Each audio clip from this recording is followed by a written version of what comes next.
You're tuning in to the Raised by Rentals program. This podcast will contain strong language and spoilers for decades-old media properties.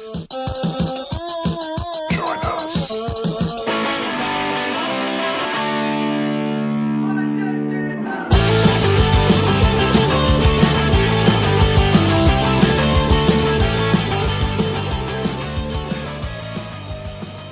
Welcome, everybody. This is the podcast where we examine pop culture franchises of the VHS era, which is easy since Hollywood, like us, is stuck in an endless repeating loop of revisiting and repeating the same properties over and over because, hey, nostalgia is a hell of a drug. But we'll make the most of it by improving stories to imagine how we might improve our favorite movies, TV, and games. I'm Josh. I'm Mike. And we are Raised by Rentals. Mike, do you ever get that deja vu feeling like we've done this before? All the damn time. Right? All the fucking time. I was thinking about that when I was writing that little intro about, like, Hollywood is stuck in an endless repeating loop and, we're in nostalgia. And I'm like, wait, have I used that intro before? And I had to go back and, look at my old notes. And I'm like, okay, no, not exactly. But I've definitely expressed the same sentiment at least twice before. Well, I mean, we've been doing this for, we're on season 5 now, so, That's right. It's been a while. Season 5, and this is episode 115. Yeah, so we are rolling right along. But yeah, it's sometimes I think it's funny that, we always go back and revisit these old properties, and sometimes I feel like, oh man, maybe we've used Jason Voorhees too many times, or, maybe we've referenced, RoboCop, or maybe you've been like, okay, so I want to do a horror movie, and it's kind of like Friday the 13th, or kind of like Nightmare on Elm Street, or kind of like Scream, and I'm like, yeah, I think we've probably trod that ground before. True. Yeah. But keep coming back to the classics. That's right. But hey, that's what they are, right? They're classics, right? Just like classic cars. It's like more than 25 years old, right? Right. Exactly. That's how I think about it. It's classic, but at the same. That means my old Neon was a classic. Was.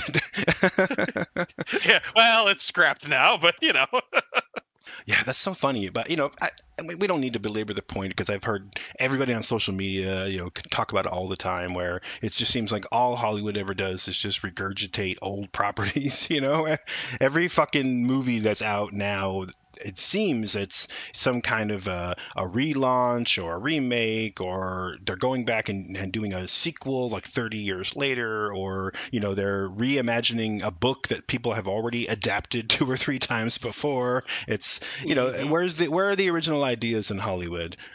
That's a good question. Right?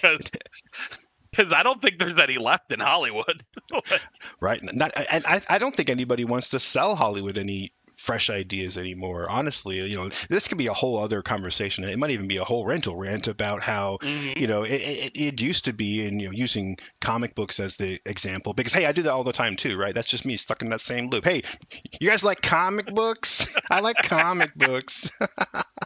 But you look at comics and it's like it used to be you'd see all these great new characters pop up all the time in Marvel and DC superhero comics, and now you rarely see like a hot new character, or if you do, it's a big deal because creators don't want to give their shit away to big companies anymore, and then it ends up being some work for hire character that other people get to work on, and then it's not your character. You don't get any royalties, you don't get any kickback on merchandise, or whatever. And it's like, why would you want to take anything new to corporate entertainment America these days, right? Exactly. Fuck that. Hell, I'll mention Rob Liefeld again because we do that all the time too, right? We're just hitting all the greats, right? But, Rob Liefeld just a year or two ago, whenever it was that Deadpool and Wolverine came out, I lose track of time. I have a terrible memory for time. But he famously, went online and he said, hey, I'm quitting Marvel. I'm done with Marvel forever. Fuck Marvel. A guy who quit Marvel to start Image Comics in 1992. But at that time, when other creators at Image, like Todd McFarlane, were, thumbing their noses at Marvel, saying, fuck you guys, we're never going to come back, Rob Liefeld never did that. In fact, he went back to Marvel and worked for them. He never had a problem with them until they do the third highly successful movie in a highly successful franchise based on a highly successful character that he created, and they didn't even invite him to the movie premiere. And when he showed up, because he knew it was happening, then he couldn't get in or wasn't invited to the after party or anything. In fact, he was pointedly told that he wasn't invited, then he should leave because he didn't have anything to do with the movie. And then he like went on the internet and like burned Marvel down, and it's like rightly fucking so, dude. Yeah, that's fucked up. I didn't actually know that. Oh yeah, yeah. He had a whole podcast episode that he did about it, and then once his podcast came out where he told the whole story, then it was like all over like the comic newsosphere, on the internet, and it went Hmm. around as news for a little while. And it wasn't long after that that he got the rights back to Youngblood, his original Image characters, that the characters that launched Image Comics with Youngblood #1 back in '92. He had lost them years ago to some bad business deal, and it wasn't long after this kerfuffle with Deadpool and Wolverine happened that he got the rights back. I don't know why. He never talked about it. He didn't go into any details on his podcast or social media. But hey, I'm happy that he did. And the timing seems very strategic. Maybe that's the right word. It doesn't seem like it was like it was a coincidence, that he finally told Marvel to fuck off, and then suddenly now he has the rights back to his own characters and had like the biggest selling book from Image Comics last year. But anyway, we're not here to talk about comic books or bitch about Hollywood. Probably should save that for a rental rant.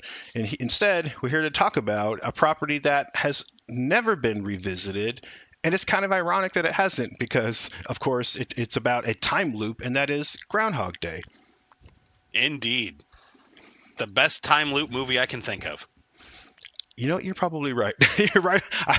I'd say there's a lot of time loop movies, but I think I like Groundhog Day the best out of all of them. I that's funny you mentioned that. Now that you said that, I'm like, shit. Like, I got to think about time loop movies. Like, what have I seen that's really good?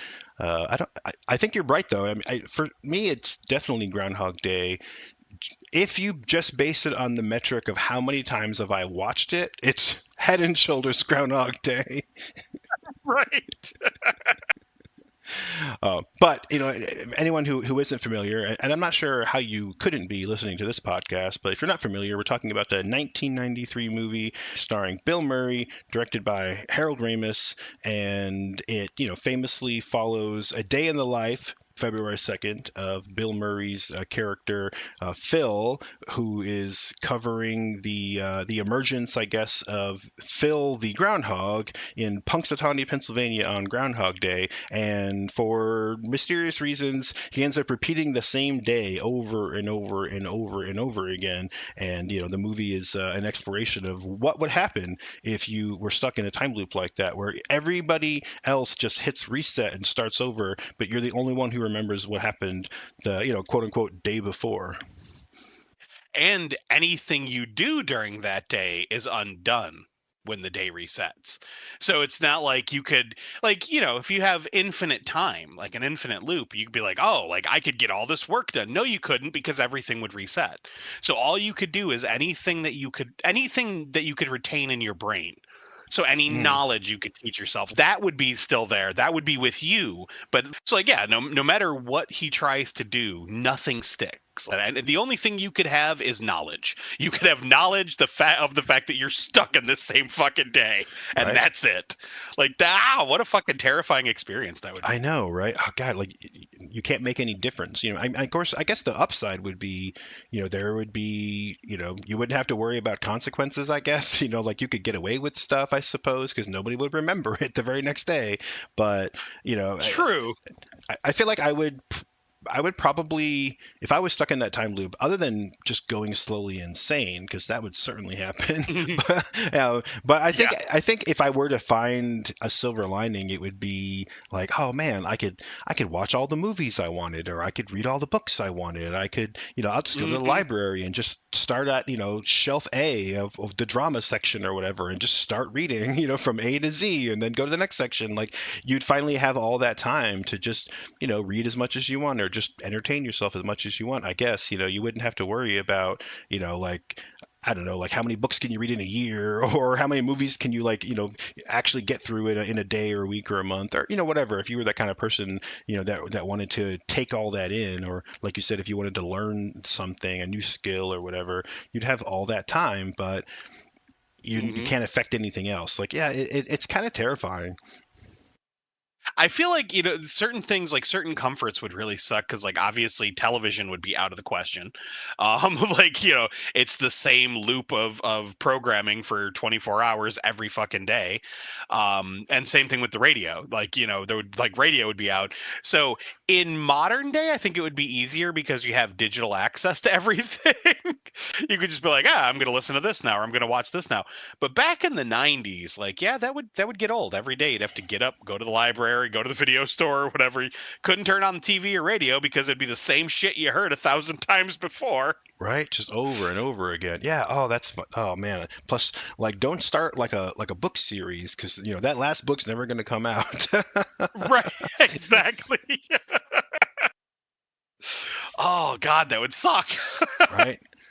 Feels like the reality I'm living in now with George R. R. Martin. He's never gonna fucking finish A Song of Ice and Fire. But whatever. Right. That's besides the point. I don't watch a lot of TV. Talking about watching TV, I don't watch a lot of TV. But I decided to finally sit down and watch A Night of the Seven Kingdoms, which is one of the prequel series to Game of Thrones, and I got really, not to get too far down this rabbit trail, but hey, it's a rabbit trail, right? We repeat those things too, right? See, we're just hitting the beats, guys, hitting the beats. Exactly. But everyone knows I'm a huge George R. R. Martin fan. I love A Song of Ice and Fire, and I love the stories, the Hedge Knight stories that A Night of the Seven Kingdoms is based on. And I didn't bother with House of a Dragon or House of the Dragon. I started watching it, but quickly was like, meh. I kind of got burnt out on Martin in general, just because I'm kind of like bitter. Like, I just want the next fucking book to come out so I can get excited about it again. But it's been so many years. Like, I think it's been 15 years now, if I remember correctly. But Jesus, it's older than my son. Fuck. But oh God, right? That makes me feel old too. Right.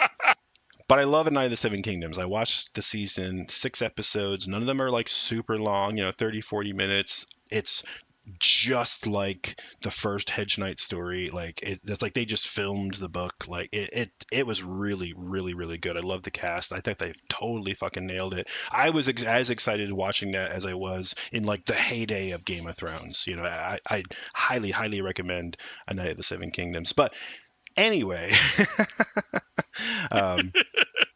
Groundhog Day. Now, here's another, time loop reference, is that I've seen this movie so many goddamn times. Oh yeah. And that's because, just like we talk about how we watch a lot of the same movies at Christmas time every year, we watch a lot of the same movies at Halloween time every year.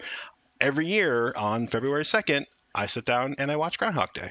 I don't watch it every year, but I watch it every couple of years. Yeah, that's kind of how I've become with like the Friday the 13th series. I used to make a point to try to watch maybe not the whole series every October, but like most of them. Mm-hmm. But the last 4 or Same. 5 years, I usually get maybe 2 movies in, or I'll watch the first one and then I'm like, I want to skip and watch like part 5. I like part 5, or whatever. Yep. I start jumping around. I'm the same way. Watching all of them, probably not. No, there's too many now, Yeah. Which, side note, do you realize we haven't had a new Friday the 13th film, that official film, since 2009? The longest gap we've ever had in the entire franchise. God damn, that's like, what, going on 17 years almost? Jesus Christ. Yep. I mean, I know the TV show is coming out, but it's like, wow. I remember before, like, when we thought it was a big gap between like Friday the 13th 9 and X, and it's like, that was what, like 6 years? Yeah. We're like, wow, that's such a long time. Right? Or even between Freddy vs. Jason and when they did the remake in 2009, like that seemed like a long time. What was that like? Yeah, it's like another 6 years. Yeah, 5, 6 years. Yeah, that seemed like a really long time. But yeah, that's crazy that you think about that. You mentioned that. Of course, it's nice that we have the Never Hike Alone movies. So hey, plug for the Boogeyman's Closet. Go check out the couple of episodes that we did this year for Friday the 13th. Those are fucking great. Highly, highly, highly recommended.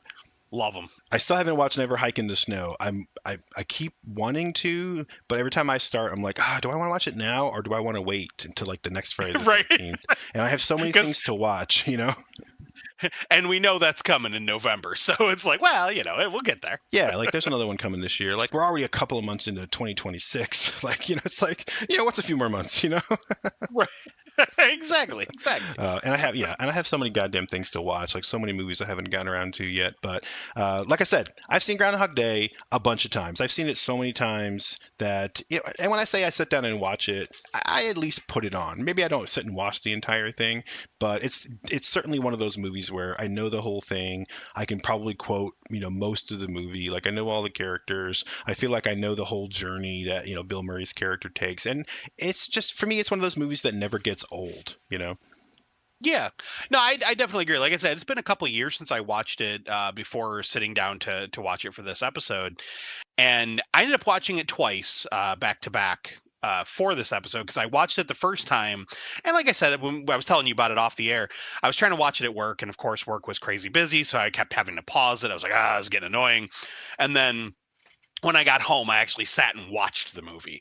And it's like, man, I forgot how fun it is. It's like I remembered key points of the flick, but it's a heartwarming, fun movie with a lot of like silly bullshit, but it's a very fun movie. And I think that's the key takeaway for me is like I walked away being like, that was fun. Like Hmm. there's not a lot of movies that I walk away from going like, ooh, that was just fun. It's like, Yeah. ooh, that was creepy, or ooh, that was dramatic, or ooh, that was cool. This is just like, man, I had fun watching this. Right? Yeah, exactly. Yeah, and it's funny that you say fun because absolutely that's true. And I think that about other Bill Murray films like, Scrooged or Hmm. Caddyshack or Christine and I watched Stripes for the first time. I haven't seen Stripes in like 15 years, so for the first time in a Fucking long love that time. movie.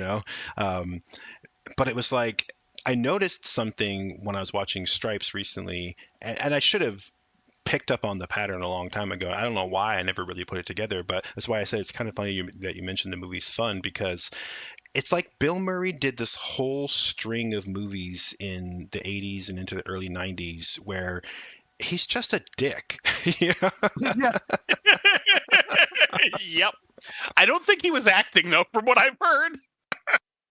Yeah, exactly. I don't think so either. I mean, he's done movies where he's not a prick. I don't think he's usually the star in those. I'm thinking of things like Ed Wood. He doesn't play a Yeah. jerk in that movie. Or Little Shop of Little Shop of Horrors is, Horrors. yeah, Yeah. you could maybe argue that one, but he's not really a jerk either. Like he's kind of a weirdo, but yeah, but you look Right. at all of his like starring roles, and it's like this is the kind of character that he loves to play. He wants to play, a fucking asshole who is then faced with his own mortality and realizes, well, maybe I shouldn't be such an asshole. Right. Exactly. That's like his whole character arc. Right? I wonder what that says about Bill Murray as a person. Like, does he realize what a prick he is and he just can't help himself? I mean, I don't know, right? Exactly. It's kind of funny to think about, actually. It's like Oh god. it reminds me of like Mel Gibson, who had a Hmm. whole string of movies, especially the ones in the '90s. You think about like Braveheart uh, and like the Lethal Weapon movies, where he just loves playing the hero who gets the ever loving shit beat out of him, and then he comes through in the end. Like fuck, even in Payback where he plays a hitman, but he like Hmm. voluntarily gets his toes smashed in a torture scene as part of his like scheme to like get back at the mobsters. It's like, what the hell? I think South Park nailed that when they had his character pop up on South Park, and he was like torturing himself, saying, you'll never get the information out of me. And he's like squeezing his own nipples. And it's Yeah, like, you just really like torture, don't you, buddy? right, exactly. It's weird sometimes when you think about those types of actors who just like play the same roles over and over again. It's like a window into their soul a little bit, I think. Right. But Oh. again, I think everybody knows who Bill Murray is. We mentioned a couple of movies he's in. Yeah, as a kid, I always think of him from Ghostbusters, right? Peter Venkman in Same. Ghostbusters to me is the quintessential Bill Murray role. And I personally love Scrooge. I mentioned that already as well. He kind of Mhm. turned his career around when he got in with Wes Anderson, working on stuff like Rushmore and the Royal Tenenbaums and The Life Aquatic. But whereas I love Wes Anderson, that's not the Bill Murray that I want to watch. Typically most Right. of the time, right? I like the comedy Bill Murray, but he also doesn't really do a lot of sequels. I think Ghostbusters Mhm. is definitely an exception to the rule. I don't have facts and figures in front of me, but I know he didn't come back for Caddyshack 2. Dan Aykroyd, stepped into a kind of the same role, in Right. Caddyshack 2, which I must have just weird taste in sequels because I love Gremlins 2, I love Halloween 2, I love Caddyshack 2, I love Jaws 4. you know?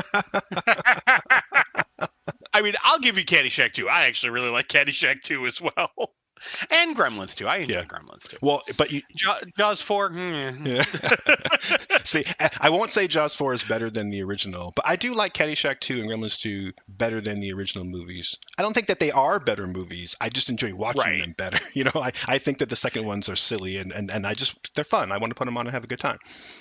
Yeah, no, that's fair. I mean, like that's like I think you and I have discussed that before, like where I don't agree that they're better films, but I could totally understand why you'd have more fun with them. Yeah, exactly. To me, they're the ones I want to watch the most. Objectively, is Gremlins Yeah, 2 better than Gremlins? Like, no, like you can't. That argument doesn't hold water. But it's the one I want to watch because it's fun. You know. yeah. It's got more cool Gremlins. Exactly. Ironically, I love Gremlins. I've seen it a bunch of times, but it was never in my Christmas movie rotation Mhm. before the past couple of years. But since I put it in my Christmas movie rotation, I find that I not only watch it more often, but I enjoy it more as a Mhm. Christmas movie as opposed to a horror movie, if that makes any sense. Yes. No, that's 100%. I actually watch it around Christmas. That's when I want to watch Gremlins. Is usually it's not like late in the Christmas season for me. It's usually like the start of the Christmas season. Like okay, Thanksgiving is come and gone. We're putting up decorations. Like the holiday spirit is upon us, but it's like not in full swing yet. That's usually when I start watching Gremlins. Yeah. It's like I watch Gremlins and Krampus and a lot of more of like the fun Christmas horror movies Hmm. early on. Yeah. The later in the season, that's when I'm hitting stuff like Black Christmas. Yeah. Yeah. I think we always start with the more fun Christmas ones, like, the old classics, the Christmas Vacation, Christmas Story, Mhm. those ones. And then when we run out of those sort of like mainstream classics, like I've seen Christmas Vacation 4 times this year, like what else is there? Then we start watching Violent Night and Gremlins and Krampus and Yep. stuff like that. We go a little darker. But anyway, that's another rabbit trail for you. So Bill Murray. But yeah, so there was no sequel to Groundhog Day. There was no sequel to most Bill Murray movies. But if there were to be a sequel to Groundhog Day, I think there's no other writing team that could pull it off, but you and I, Exactly. We're just crazy enough to try. right? Just so crazy, it just might work. So, Exactly. oh man. Okay, so Oh. so let's think about this, right? So let's think about what we would do with a Groundhog Day 2. I don't want to go through the beats of the existing movie. Again, it's one of those things I think people have probably seen a bunch of times. We've already talked about Bill Murray, probably unnecessarily because everybody knows who Bill Murray is, and I don't think there's Right. any reason we need to rehash the events of Groundhog Day. I think the movie itself rehashed its own events enough. Exactly. So let's just think about where we would kick off with a Groundhog Day sequel. So we already mentioned, Bill Murray plays a character called Phil. He has the same name as Punxsutawney Phil, the famous groundhog in Punxsutawney, Pennsylvania. Where do we kick off? So let's see. So Phil, he's also famously a weatherman, which is important to the story because he's like, he's Phil the weatherman, and then Punxsutawney Phil the groundhog is like the world's most famous weatherman, and the connection between the two is never explained, but there's something there, right? There's some reason Oh yeah. that there's a connection between the two. Absolutely. No, I think yeah, we would definitely keep him being a weatherman. Because it's just like, why would he change that? Like he clearly likes the attention. Like, we see his character in the first one. He likes kind of being celebrity, being known, all that. So yeah, of course he would still be a weatherman. I think we put him back in Pittsburgh. That's where he's from. Hmm. So he's weatherman in Pittsburgh. And what if he's got to go back to to Puxatawny, Pennsylvania for another Groundhog Day. Like, oh God, do I got to do this all over again? I know, right? And okay, yeah. Oh, that's perfect. Okay, so yeah, we should open uh just like you would expect. You open with there's like a TV news broadcast, like the news is on, and here's Phil. He's on TV. He's given the weather report like he like he always would in his trademark snarky kind of way. He talks about the weather like we all understand what clouds are, right, people? And that's Exactly. not a quote from the movie, but that's kind of what he's talking about. Like he's like there's going to be this thing we call snow. Like you never heard of that before in fucking Pittsburgh, right? Yeah. And so yeah, he's just given the weather report, and then he's gonna go over and sit down at the desk with the anchors, like you see the weathermen typically do on news channels, and the anchor person, the lady's gonna ask him about, oh Phil, hey, aren't you going back to Punxsutawney again this year? And he's like, yes, I am. With that 1,000-yard stare, just like, oh God. Right. We should we're gonna have to introduce some people going with him. Obviously he's not going by himself, so we need like a crew. We need a crew of other characters. We can't just have this be the Bill Murray show. So, well, obviously if he's going to be doing a report, he would need a cameraman. So Yeah. I know we always do, like, we always name characters Billy and Bobby and all that. So obviously we have a likelihood to go toward names that end in Y. Right, yeah. It's like, oh God, what are all of Will Hunting's brothers in Good Will Hunting? He lists them all off like it's like, Nicky, Bobby, Charlie, or whatever. I can't remember them all. Exactly. Oh yeah, no, yeah. So okay, yeah, so something like that. We, Pittsburgh it's like Buffalo, right? We're both from Western New York, and it's a real like, kind of like down home, like blue collar, regular folk kind of a place, Right, exactly. So we got have a guy named like I don't know, like I was gonna say Gus, but no, you mentioned like a Y name, so it's got to be like Jerry or Larry or something like that.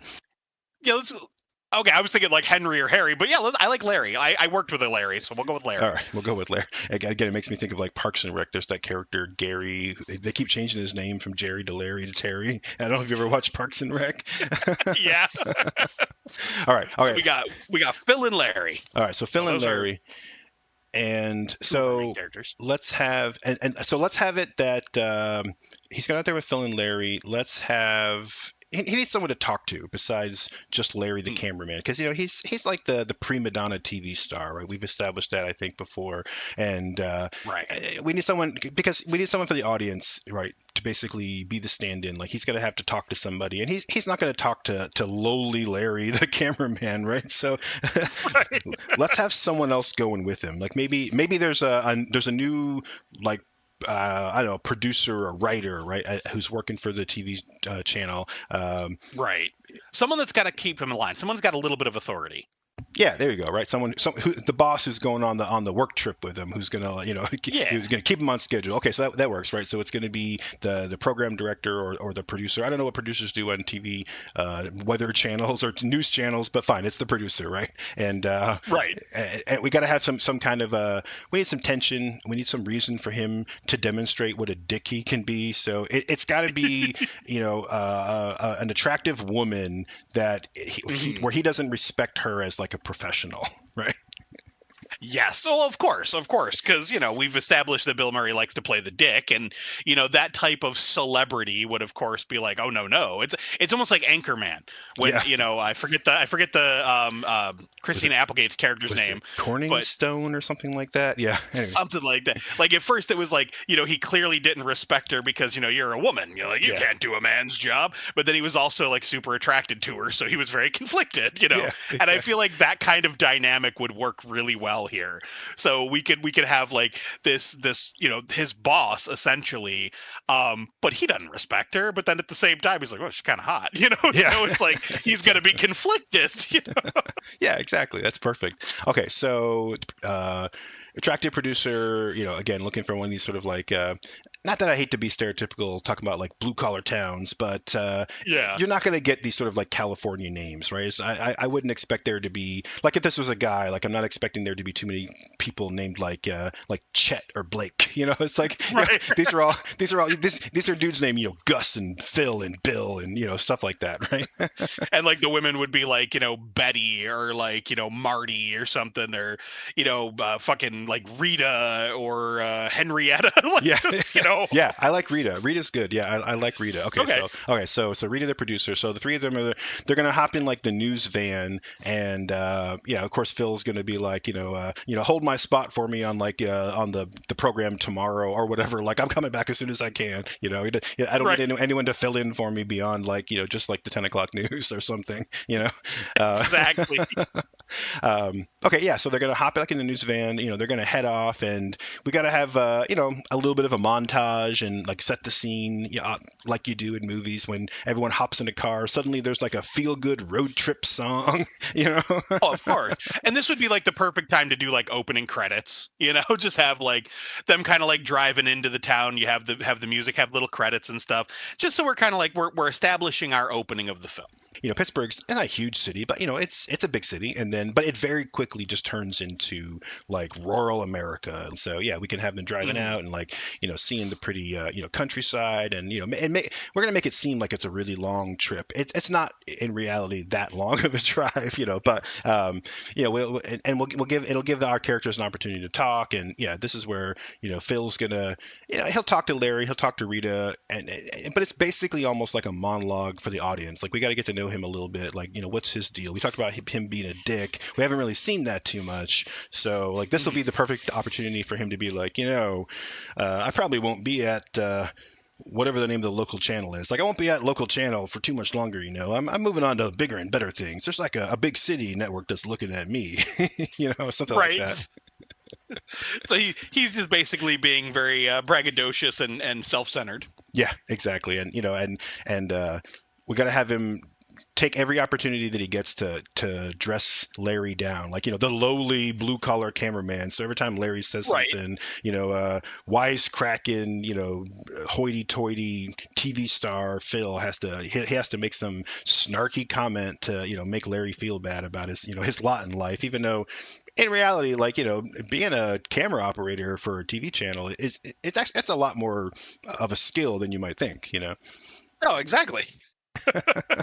Plus, I feel like that would be a really fun job. Like, what the hell? Oh yeah, that would be You fun. know? I don't know how things are these days, like in the 2020s now with with news coverage, but I feel like back in the day, being like the roving reporter, like the Gale Weathers Mhm. from Scream, like out looking for the Right. scoop with your cameraman, like that just seemed like such an exciting career path that people really wanted to do Right? that.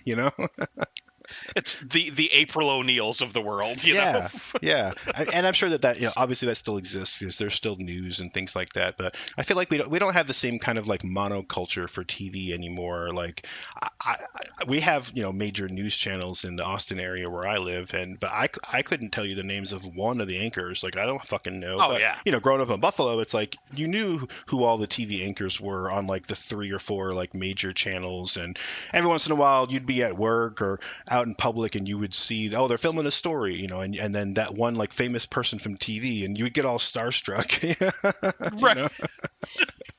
Exactly. Yeah. I think that was more of the 80s and 90s though. Yeah. Yeah, definitely for sure.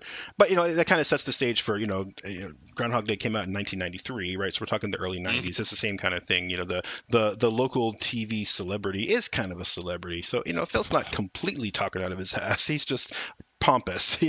Exactly.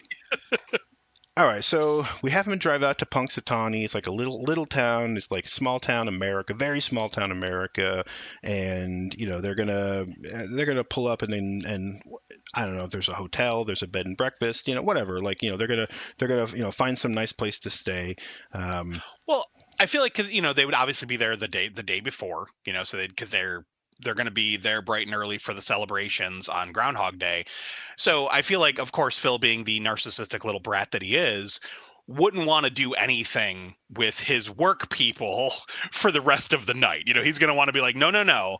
We work together. Like, I'm not having dinner with you. I don't want to be around you guys. So, like, he should stay at a completely different location. So, like, Rita and Larry should stay at, like, I don't know, like some, I don't want to say cheap hotel, but kind of like a, like a little, just a cheaper motel, I guess, Yeah, like like for lack of a I better don't know, term. like a Motel You know, 6 or someplace like that. Like nothing yeah, fancy. yeah. Yeah. You're not staying at the fucking Hilton. You're staying at just a simple little thing. But of course, Phil being Phil, he's gonna have to have like a big fancy bed and breakfast or like a fancy hotel room or something. In fact, feel like a small town like Puxatawny, it would be a big nice Victorian house set up like a bed and breakfast. I feel like that Mhm. would be his speed. You know what I'm saying? Oh yeah, yeah. I think a bed and breakfast would be perfect. And we should mention too, like you mentioned like the celebrations on February 2nd. So what we're talking about, and we kind of mentioned Punxsutawney Phil is so there is a um, what do you call it? There's a tradition in Punxsutawney, Pennsylvania, where they have a groundhog. I don't know if he just lives there naturally or if they keep him in like a zoo or something. I don't know what happens outside of Groundhog Day, but it's Right. it's like a real thing that they do where they have a groundhog. It's Punxsutawney Phil, and then they open up his enclosure or wherever he lives, and they pull him out, and they have this whole spiel that they do where it's like, oh, did he see his shadow or not see his shadow because of the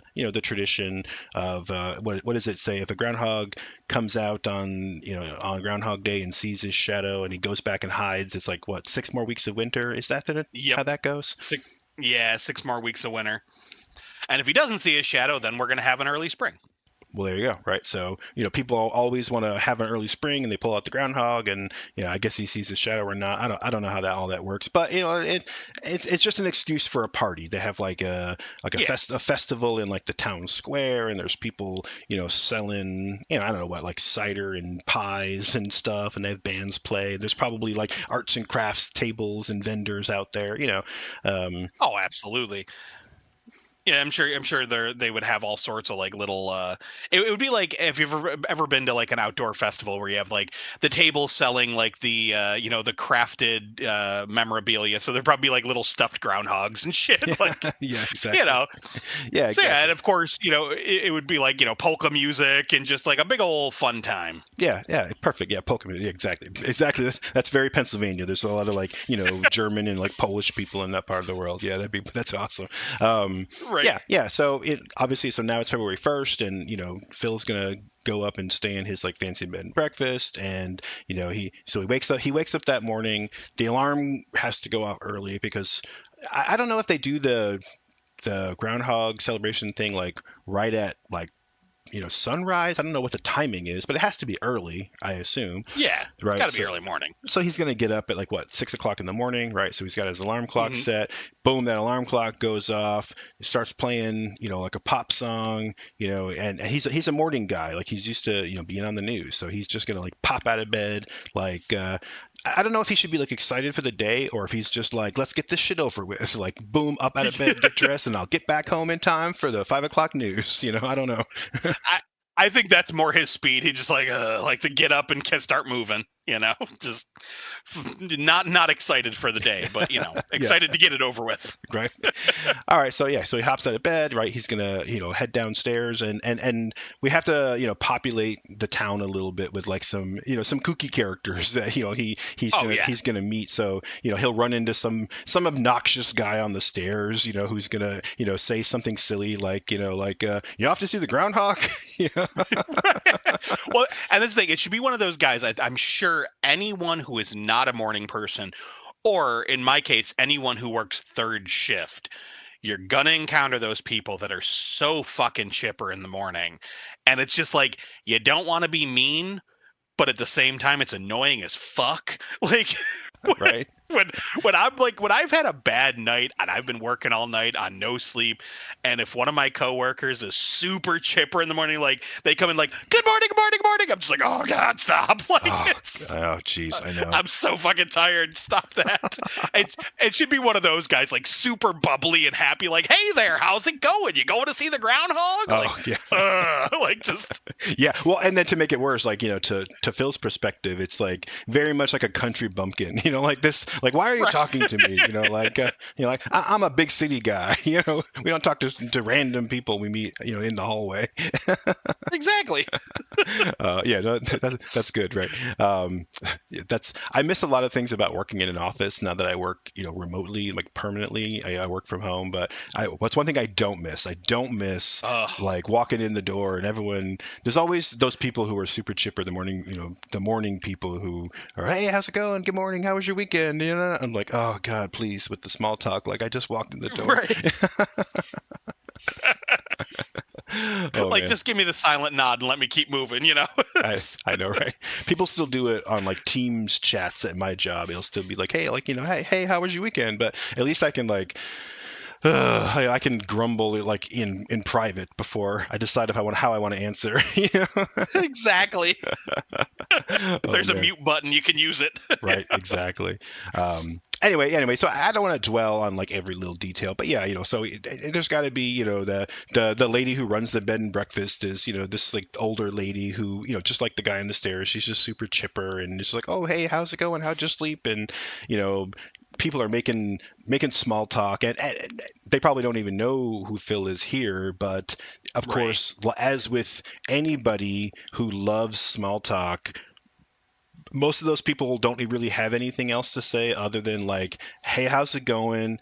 How was your weekend?" Or "What about this weather?" Yeah.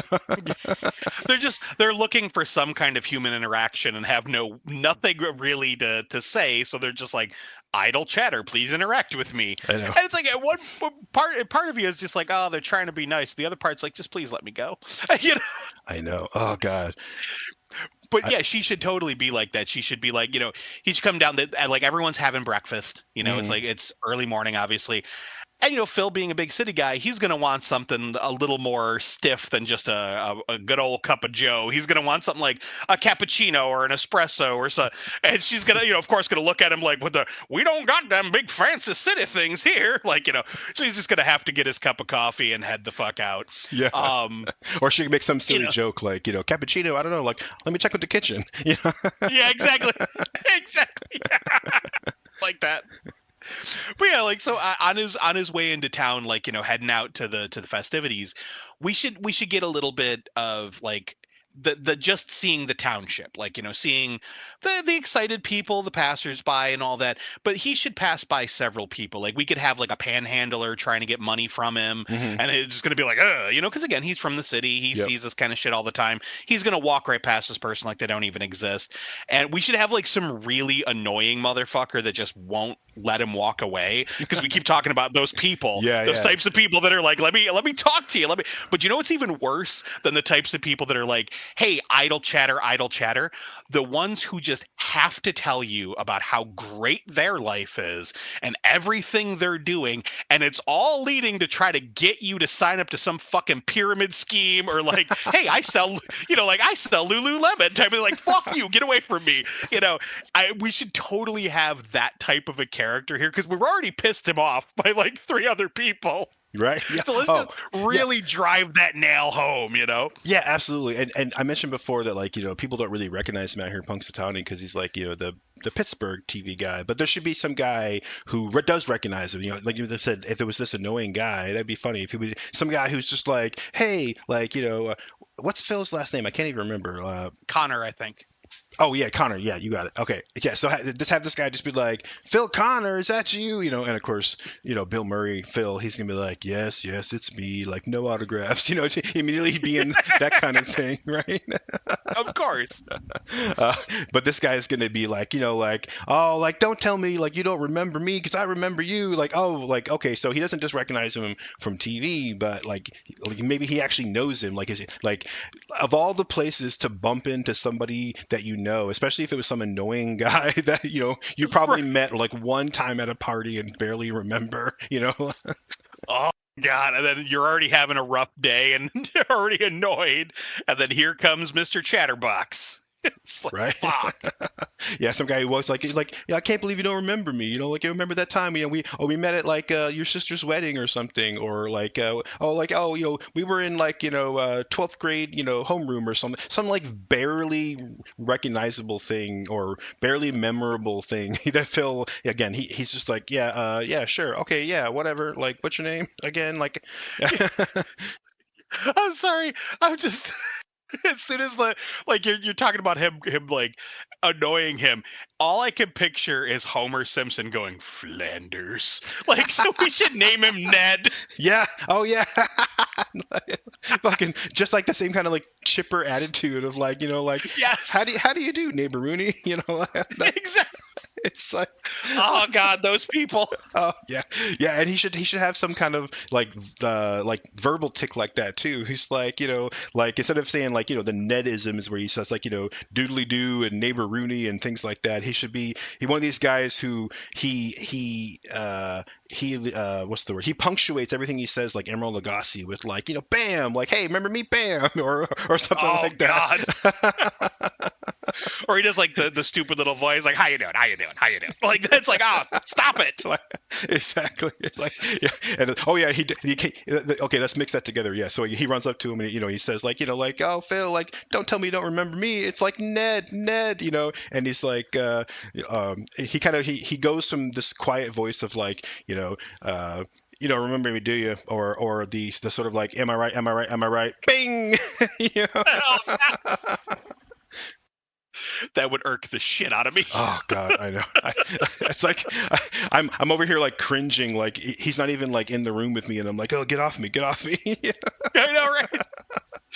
So of course we should have like he should be, dude, he should be an insurance salesman because of course he is, Oh, yeah. so he should be trying to sell Phil like some kind, like he does all this like, oh, I remember you, blah blah blah, like I can't believe you don't remember me, so anyway I sell insurance now, and just kind of like roll into that and just have like Phil desperately try to get away from him. Yes. So he's like, as soon as he sees this little opening, it's like yep, and he gets out of there. But let's have him like stumble in like a mud puddle or something, just fucking just nail that bad day home, Oh yeah. Or better yet, because it's February in fucking Pennsylvania, like it's gonna be like cold and icy. Like what if he steps right off and he slips on like a patch of ice right off the curb, and does a silly little dance or falls on his butt or something. Right. Or like, dude, fucking okay, Buffalo, New York, you know what this is like in the wintertime. There's fucking potholes everywhere. And you always get that thing where it's like, when it's real snowy, it's not that big of a deal because it's cushioning your tires. But once that snow melts, you just got a big old pothole full of icy, muddy, gross water. Oh. And it's like when you drive over that, like your whole fucking tire sinks. And it's like one of those hits where you feel the necessity to apologize to your car. Like, oh my God, I'm so sorry. Like that. You feel it shuddered, like it like judders it like shakes your teeth, Yes, exactly. It should totally be one of those moments, and like, but it should be like one of those style potholes, and like he goes to step off, like it'll look like it's the road because there's like ice on it, but he'll just crack his foot through and just get soaked up to like almost his knee. Yeah, just like motherfucker, like God damn it, what a way to start the day. I know, right? Like all these annoying people, and then like and that's the worst too. Like I live in Texas now, so I don't really have that experience that much, but I have horrible memories about that. Like that experience when you get all dressed up nice for the day, and then you like slip on some ice or like one of these like slushy patches, and then the bottom of your pant leg just wicks up all that cold water. Yep. And even though you only like stepped in a half an inch of water, and then it just like the capillary action makes your pants wet up to the knee, Yes.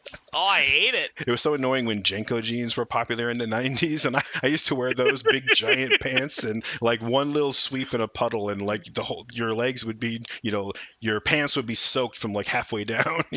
Yep. God, I never rocked the Jankos, but almost every one of my friends did, and I remember seeing that all the time, just like the water rising up their leg. Yeah, it was so annoying, and of course, like this annoying salesman guy, Ned Rooney, like he's got to say some annoying thing like, watch that first step. It's a doozy. Yeah, exactly. Bing. Oh, what a douchebag. Oh man. So of course Phil's just going to be like, "Fuck this guy," and just keep going, you know. Right. Fuck this guy. Fuck Um, this town.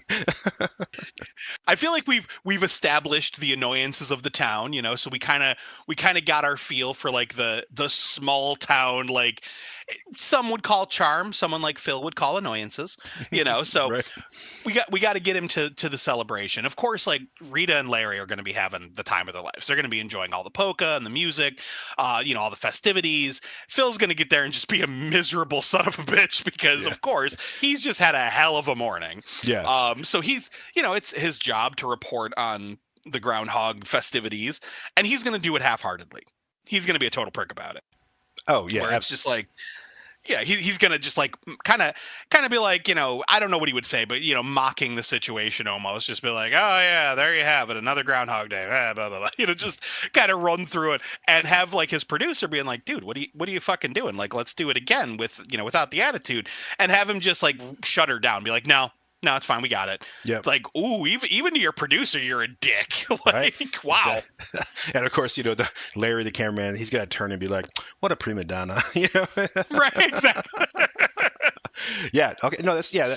I agree. Like, you know, I don't want to get up too much in the details. You know, so to the details of coming up these types of things, like this is sometimes more fun than like, wait, what's the story arc here? I don't know. Who cares? Like, Right, exactly. all these annoying characters are fun to play with. But yeah, yeah. Let's. Um, yeah, so yeah, we should just like that, just like you and I are kind of like speeding up, like same thing. Like Phil can just be like, you know, yada yada yada, like, you know, giant squirrel predicts the weather, let's go, you know, whatever. Right. And he just wants to hit the road, like he doesn't want to stay another night. He's like, we're gonna get out of here, you know, maybe Rita can say like, oh, don't you want to stick around, like enjoy the music, you know, the festivities, get some cider, and he's just like, nope, we hit the road, and Yep. you know, and so yeah, they're gonna get back in the van, and oh, we we got to set the ground. We got to set the foreshadowing a little bit. So like earlier on, when Phil was doing the newscast like on TV, he's got to say something, you know, like, oh, there's this big snowstorm coming in. There's this big blizzard, but it's okay, folks. It's gonna like, you know, go right on over to the east and like miss us. Like, you're like, whoo, like, you know, close call. Like, no blizzard for us. Dodge that bullet. Exactly, right? But now, as soon as they're trying to leave town, suddenly it's like, well, where the fuck did this blizzard come from? And of course, he would be arrogant enough to be like, no, I said, you know, the that we were gonna get missed. What do you mean there's a blizzard? Like, he Yeah, would just be a total prick about it. Like, but I make the weather. How dare you? exactly. Yeah, and we have to like totally drive home. Like he's having this.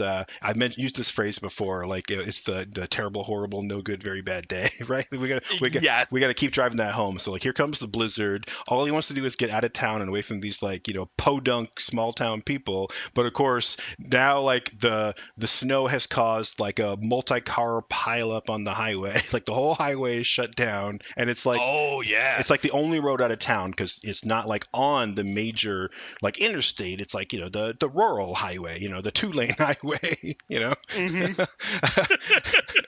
And so like, you know, like you know, they're trying to leave, and you know, the cops, like maybe there's a trooper out there shutting the street down. You know, of course, you know, Phil's gonna get out of the van and be like, what do you mean? Like, this is just some flakes, this is nothing. You know. This is no blizzard. Be chattering his teeth the whole time. This is no blizzard. You know. Exactly. Yeah. It's gonna pass us by. I swear. Yeah, exactly.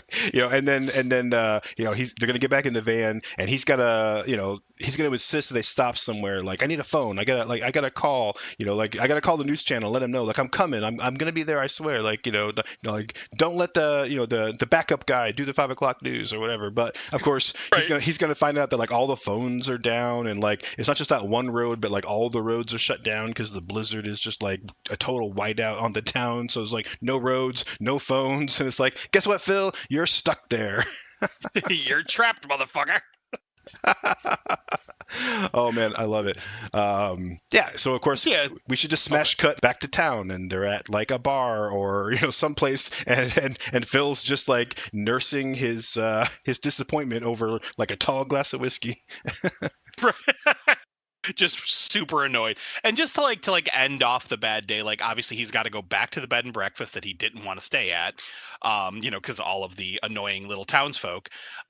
He's gonna have to go back there, and all he wants to do is take like a hot shower and go to bed. And of course, the water is gonna be cold. It's like Yeah. there's no hot water left. I mean, you got to figure it's a house, so it's turned into a bed and breakfast. We saw that the entire place was packed. Like when he went down for breakfast, there were people all over. That hot water tank's only going to go so far. Yeah, You know? exactly. Yeah, and it's a blizzard that's shutting down town, so like it's probably like frozen pipes like all over the place. That it's probably going to run out of water pretty soon. Right. Yeah. Okay. So yeah, just we cap off like the horrible day with like fuck, now I can't even like take a shower at the end of the day, and it's been freezing cold.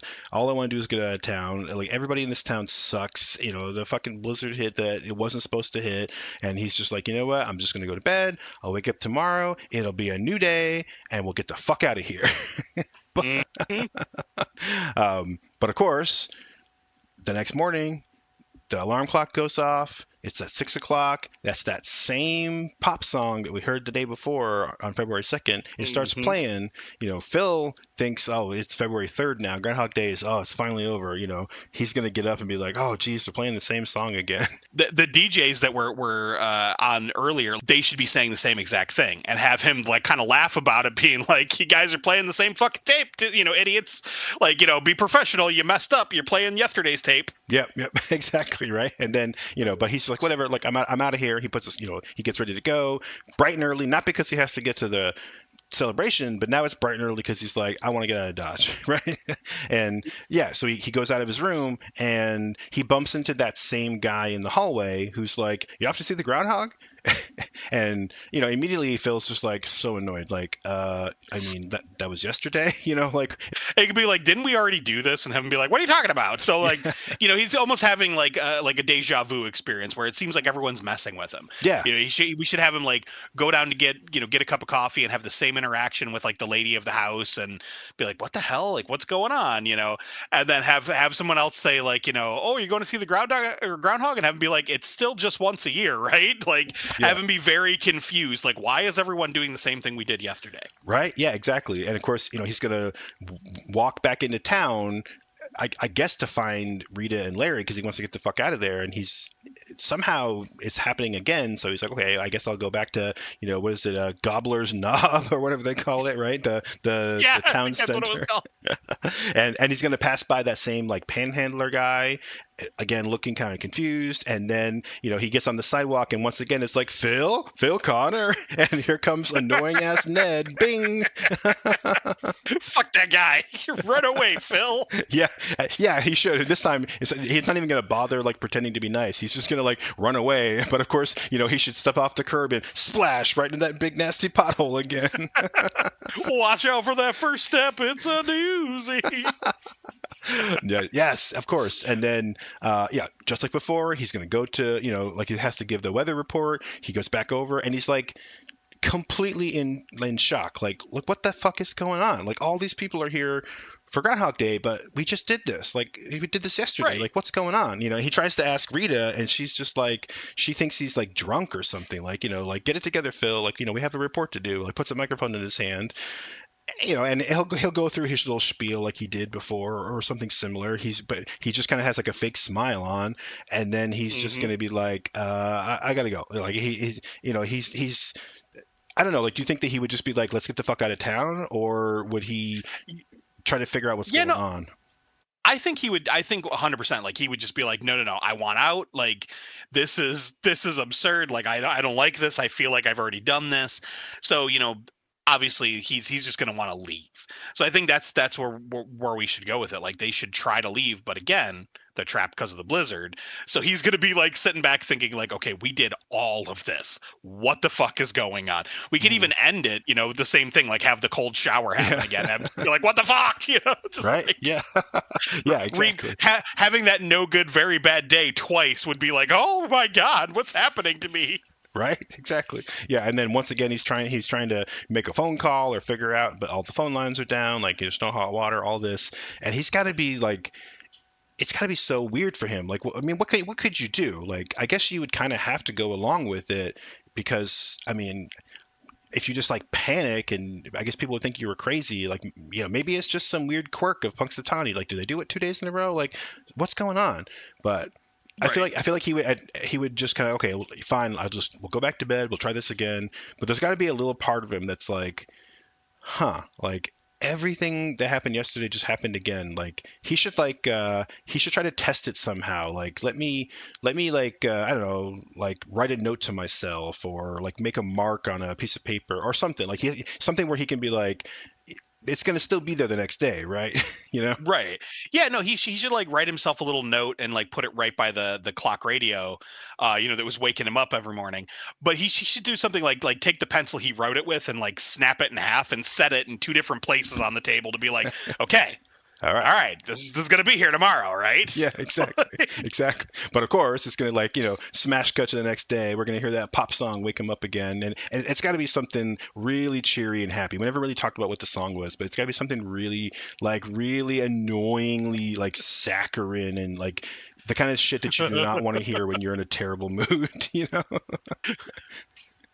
All I'm thinking is like Partridge Family shit or like, something like that era of Oh, music. or like fucking Sonny and Cher, the Oh Osmonds or something like God. that. Get the fucking Sonny and Cher. Oh my God, I got you, babe. That's the only one we can go with.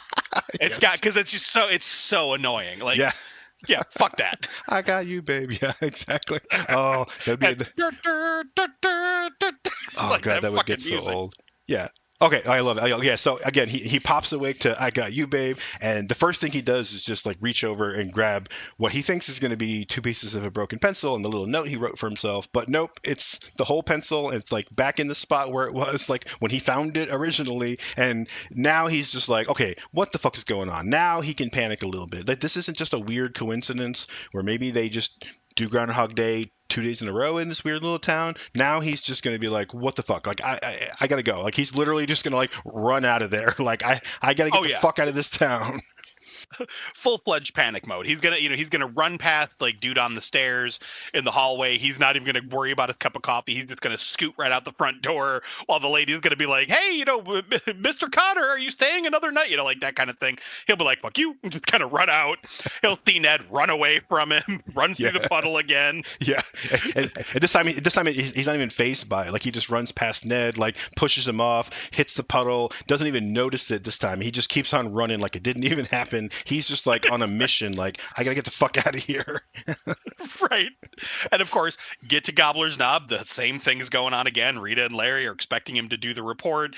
He's going to be freaking out and like talk to Rita, being like, I don't know what's going on. Like, I need help. It's just going to totally be spazzed out. He should try to admit to her like what he's been going through, which of course is going to make her think he's crazy and like think, like you need some help. And we Right? should have him like go seek out help, like go to the doctor.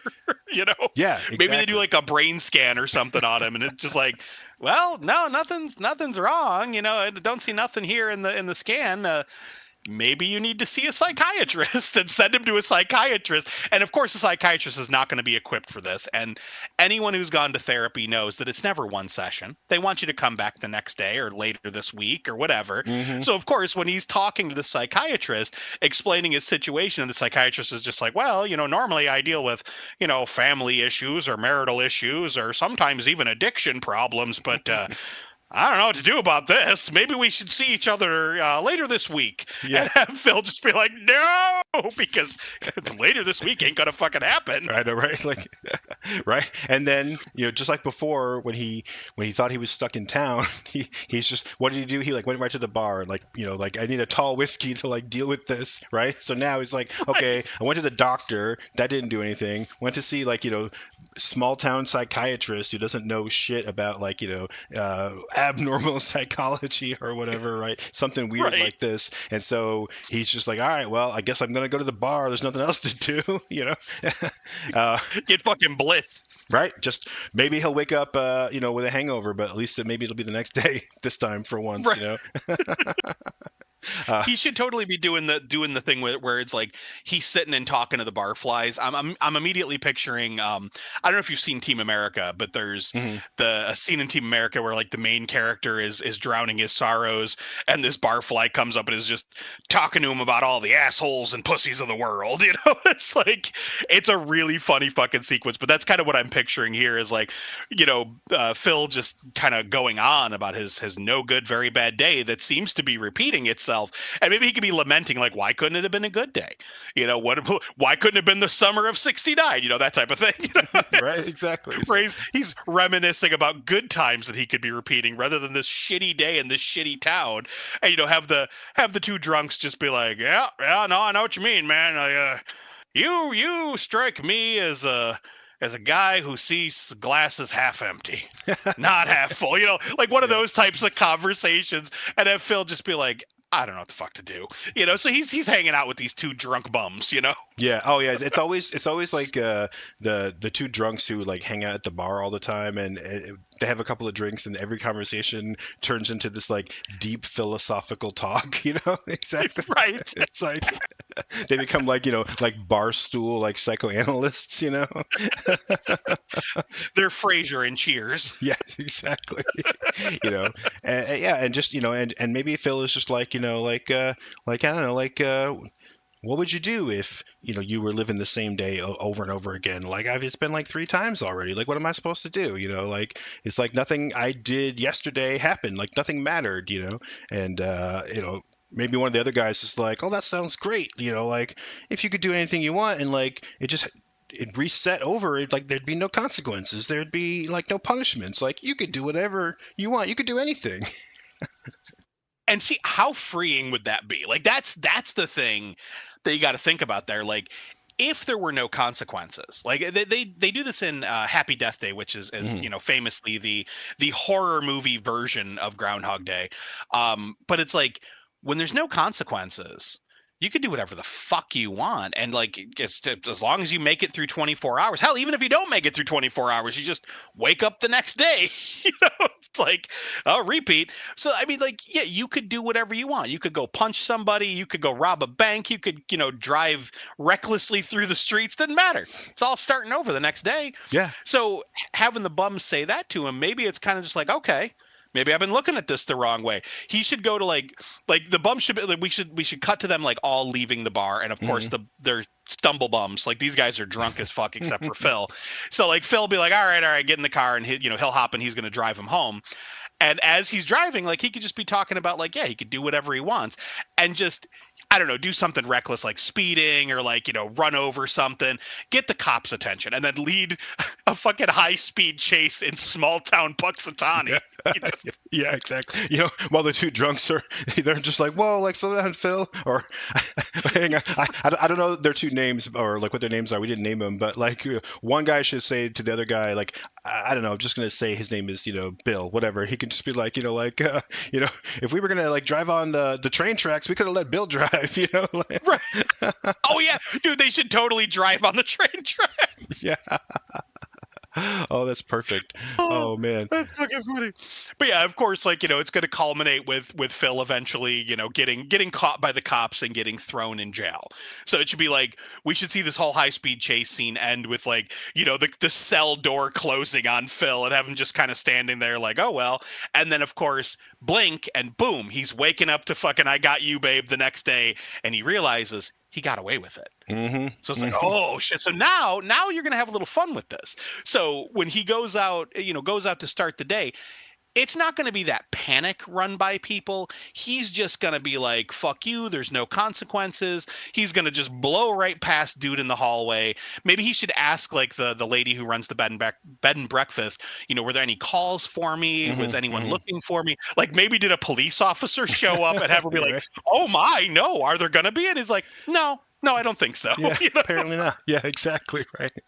And he should go out on the street and like, he sees like annoying ass Ned, but this time he's just gonna be like, Ned, and just fucking cold cock the guy, Well, yeah, because again, the cops aren't going to touch him. Yeah, exactly. So, Right. and then he'll just like leap over the little mud puddle, like doo doo doo, Yeah. just kind of like head on down to Gobbler's Knob. Yeah, exactly. Like, like now, like, like suddenly everything's coming up Millhouse,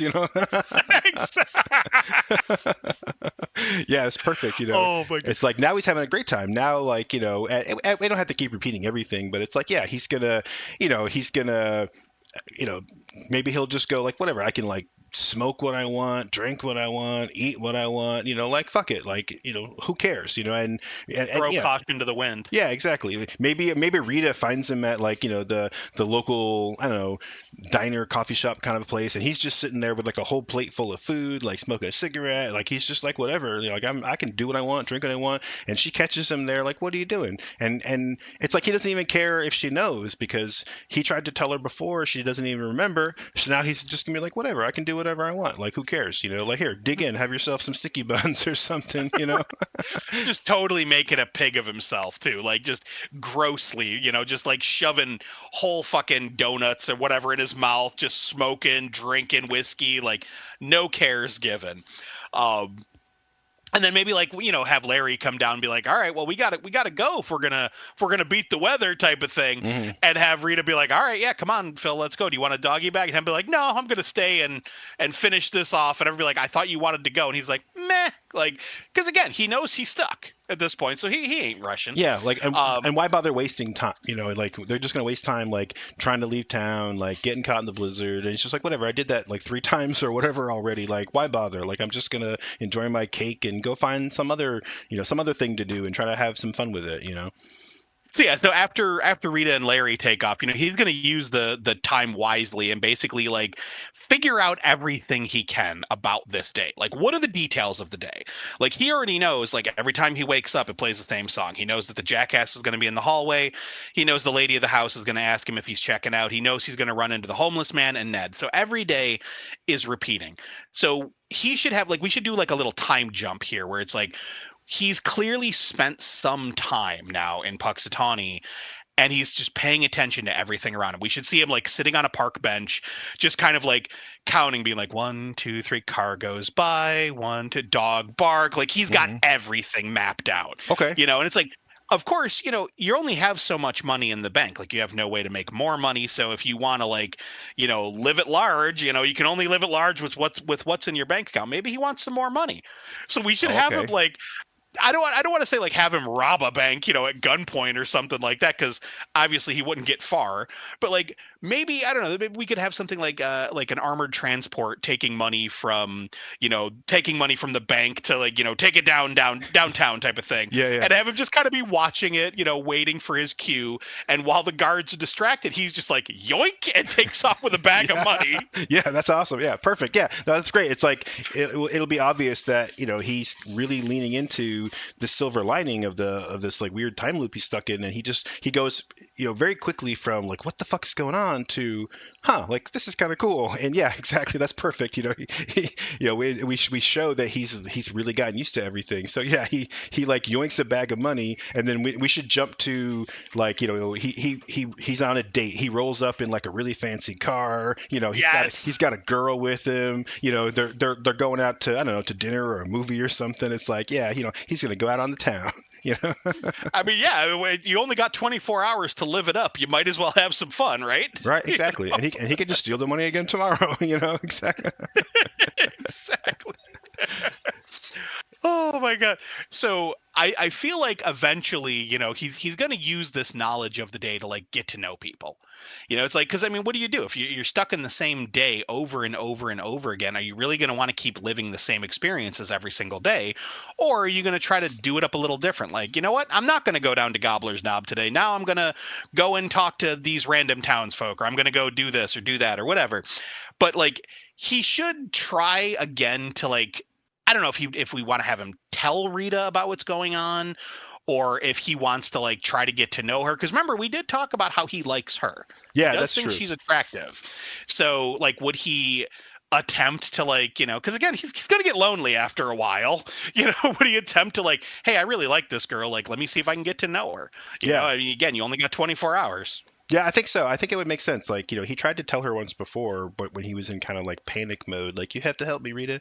But yeah, now he's become very accepting of it. So yeah, maybe he's just we see him in the diner again, but instead of having like a whole table full of like, food, eating all disgusting and like smoking and being gross, being very gluttonous, instead he's just having a calm conversation with her, like tell me about yourself, and he's if at the very least he's attempting to try to like have a friend, have someone to talk to because a lot of these people in the town are like fucking annoying. So yeah, maybe he attempts to just have an adult conversation with her, like let's get to know you, and then you know maybe he wants to take her out on like, hey, let's go out like on a maybe not on a date, but let's go out to dinner or get a drink, whatever. And she's very resistant to it, but he can just try again the next day. It's like, okay, so that didn't work. Let me try a different tack in this conversation. Let me ask her about herself. Let me maybe I can ask her what kind of guy she likes, or like what her dream job was. And he's gonna, I don't know, he's a prick, obviously, we talked about that. Yeah. So he's gonna kind of lay it on thick, like, I bet you were the type that studied French poetry in college or something. But of course he knows that because she told him like twice already. Exactly. Yes, he should be like using the time loop to just every day learn a little bit more and like make mental notes. Like, she likes this, she doesn't like this, etc., etc. So like he's gonna come across like eventually after like 20, 30 failed attempts, he's gonna come across as like, wow, he's this really nice guy that enjoys all the same things I do, and I didn't know we had this much in common. So she's gonna be kind of a little less resistant as the days go on. Yeah, I think he's going to start charming her, and I don't know if this is the kind of thing where he's like, I doubt he's like suddenly in love with her because he's too much in love with himself. And this, honestly, Right.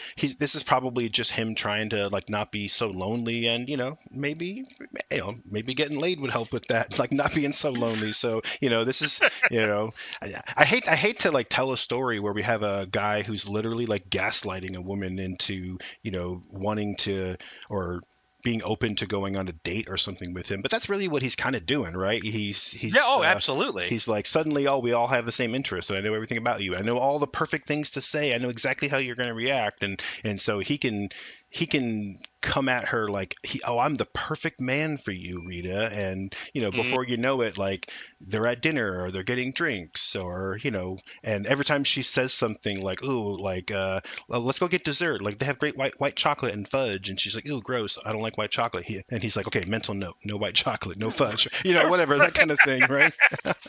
Exactly. Well, and that's the thing. Like, because you mentioned like he's not going to be in love with her, but think about it. If you spend every day with somebody over and over and over, and you get to know them more and more and more, eventually you're gonna grow to like that person. Maybe not fall in love, but you're gonna at least feel some kind of kinship with that person Hmm. the more you spend time with them. And I feel like that happens with anybody. I've had coworkers that I've had absolutely nothing in fucking common with, but like there was still a strange kinship because like we both worked in the same place, and we both kind of been through similar things. Like, it's that shared trauma type Yeah. of thing. So it's Yeah. like you eventually have a weird kinship with the person, even if they're not somebody you like. So I imagine if it is somebody you like and you have had all this time to get to know them, you could fall for them. But how horrible is that? Because like he would be falling for her because he spent 100 days with her. She's spent one. Hmm. So of Yeah. course to Hmm. her it's going to be creepy as fuck. To him, he's going to think like, I've talked to you 1,000 times, like Hmm. I've heard your dreams, I've heard your hopes, like he's going to know all of this intimate knowledge about her. But to her it's going to be creepy as fuck because here's this guy that knows way too much. Like, how does he know all that, Right? It's like, what are you, like, spying on me or something? Yeah, exactly, right. And I think that's interesting too. I wasn't thinking necessarily that, like, this would be like a romance, but that does make a lot of sense. Like, if he's gonna spend all this time with her, I think at first probably selfishly, because he wants to just be less lonely, maybe get laid, have someone to talk hmm to. And then, yeah, the more time he spends with her, the more, like you said, he develops this kinship. Maybe he's starting to actually fall for her. And by the time his whole scheme of like, oh, I'm gonna have the perfect come on, I'll be the perfect man, I'll get you up to my room, and like I'll put, kind of put the moves on you because I'm trying to get laid. But at this point, it's like he's developed feelings that he didn't intend at the beginning, Hmm.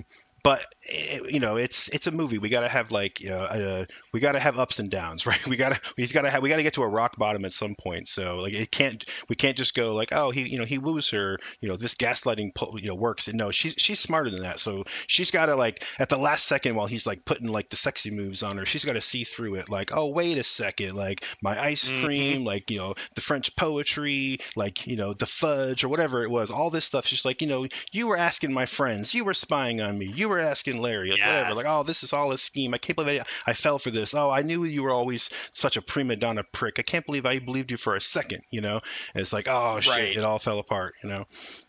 And it should be like, something like he's almost manic. Like he should have this long wonderful day with her where like, they go out to dinner, like he expresses all this stuff that he knows about her, like, kind of one of those things where it's like he's leading her on, like he'll be like quoting poetry or whatever, like, but you're basically quoting things that he has no reason to know other than the fact that she's interested in it, so of course he's going to know it. Hmm. um but like he should try really hard because he knows at the end of this day he's got to start it all over again, and he's Hmm. already done it 100 times, and it's like, it's like, oh my god, I just once, just please love me back, Yeah, that type of thing. yeah, yeah. And of course it's gonna just be like, smack, fuck you. And then we should get a montage, like we should see him like try again. Maybe the next time he tries it's like more manic. It's like, Hmm. okay, we got to get to the end of the date because I'm gonna try again, like, so he's kind of like manic and a little weird and maybe a little off-putting. Yeah. And of course it ends with another slap, and then we should see like a montage of like slap, slap, slap, slap, slap, slap, slap. Like, Yeah. just he can't, whatever he does, he can't win her over. Oh yeah, and it's got to be so frustrating because he like came so close that one time, and then it's like he can't recreate that magic of that like one attempt, and now it's just failure after failure after failure. And this is a guy who's like really full of himself. He really is a prima donna, like Larry said before. So like he doesn't deal with the failure very well. And I think he starts to realize that, I mean, he really does care for her. Like it means more to him than just a booty call after so much time spent with her, right? So, yeah, this should be the moment where he starts to spiral. Like we got to start, seeing Yep. that sort of act 2 downhill, where he's gonna be like, you know what, like wake up the next morning, fuck the, I got you, babe, smash the radio on the floor, and like, I'm just gonna stay in bed all day, like fuck Gobbler's Knob, or or maybe he goes down to Gobbler's Knob and he goes to put on the same old news report like he always does, and he's like they should take out that rat and eat it, or something. Fuck that groundhog. he should Exactly. actually he should eventually get to a point where he's just like, everything needs to end, it's all the damn groundhog's fault. Like Oh he should yeah. kidnap the groundhog. Oh yeah, yeah, Like, yeah. We never really explained like what's the fucking connection between Phil the Groundhog and like Phil the Weatherman. But like, yeah, maybe he makes that leap. That's perfect. He's just like, the goddamn groundhog. He keeps seeing his shadow. It's gotta stop. the groundhog must die. Like, Yeah.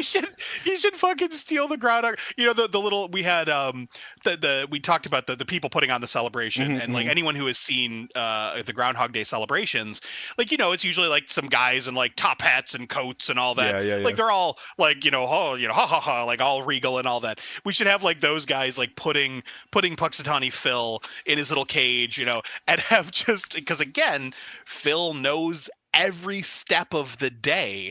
He's going to Hmm. know the moment they look away, he's going to grab that cage, hop in a truck, and fucking take off. And Yeah. now we could have yet another high speed chase, but Nice. this time Rita and Larry could be privy to it, so they could be like, grab the camera, let's go. Yeah, So they're exactly. following him. Like he's chasing him, or they're all chasing him through town. He could be doing like holding the groundhog up like he's driving, stupid shit like that. Yeah, um that'd be awesome. He's like giving the groundhog pointers, like, put your hands like 2 and 10, check your mirrors. right. But eventually, like, they should corner him, like they should get him where they think like, okay, he's got nowhere left to go, because I don't know, be like a rock quarry or like a bridge or something where there's like, Hmm. you know he only has one choice: go through the barricade or drive off to his death. Oh yeah, like a Thelma and Louise moment, just Exactly. yeah. No, he said he wanted to stop the groundhog. Right. So, and I mean, at that point, like, if you've been living in the same time loop for, however many months at this point, eventually you're going to fucking snap, and like we said, we saw him like going all manic, trying to like get with Rita. It's not working out. He's just, miserable day in, day out. It's like, I got to fucking end it all.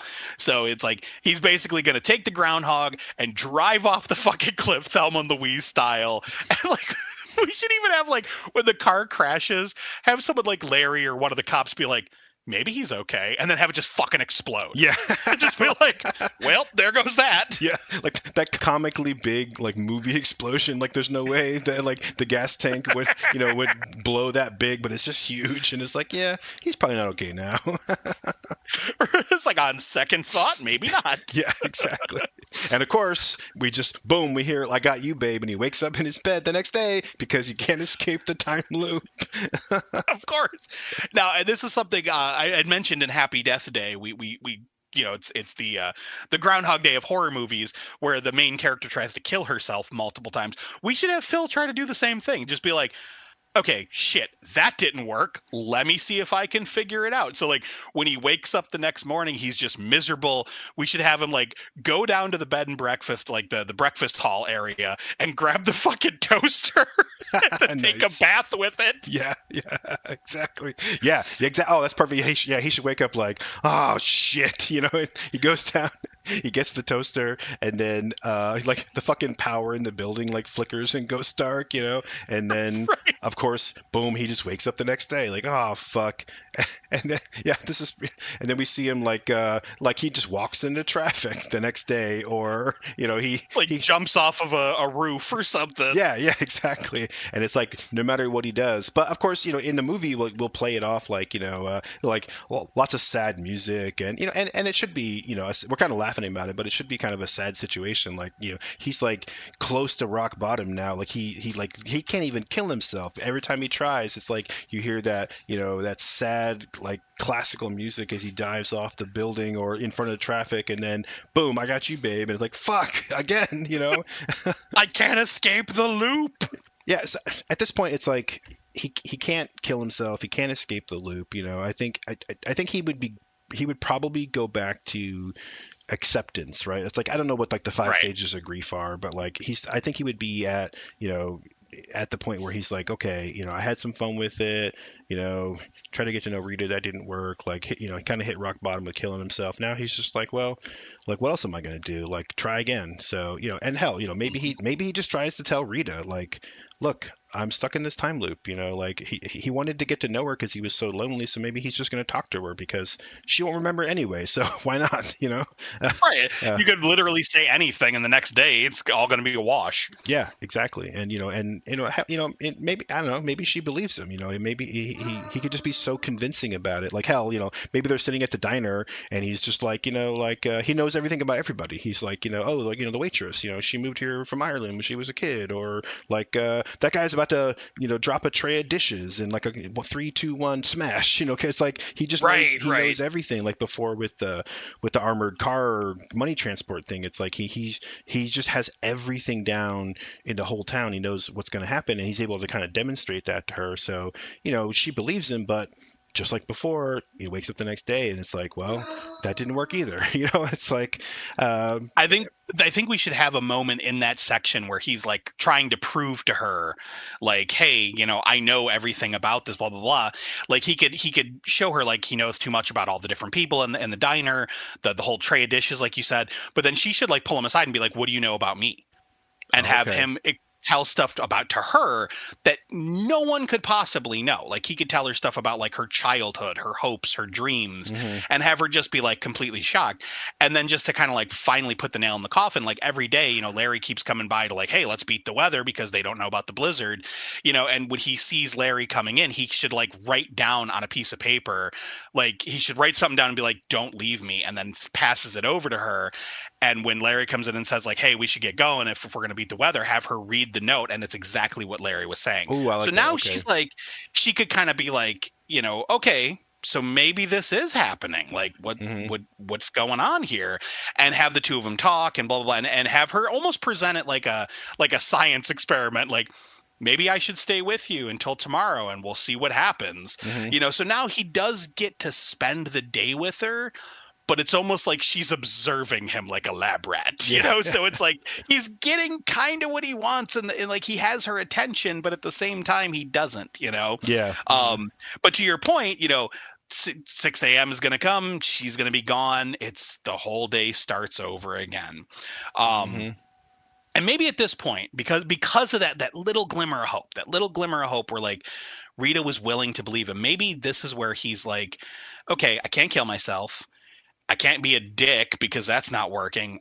Maybe I'm going to better myself. I'm going to be a Hmm. better person. I'm going to do things that I wouldn't normally do. So like when the day starts and starts over, like on his way, into town, like he sees the homeless guy, hands him a big old wad of cash instead of Hmm. passing him by. He sees Ned. Actually, instead of like punching Ned, he should be real creepy with Ned, like hug him and pull him in close and be like, "Don't leave me. Do you have to go to work? What are you doing today?" Like, and have Ned Yeah. be like, "Oh, I gotta go," and like take off. Yeah, that'd be awesome. Yeah, we could see him like, like I mentioned before, like man, if I had all the time in the world, like I'd be like reading books and all this, and yeah, we could see him. He's like, he's has a big stack of books from the library, and he's reading, hell, maybe he's reading some of that French poetry that Rita was talking about, and Right.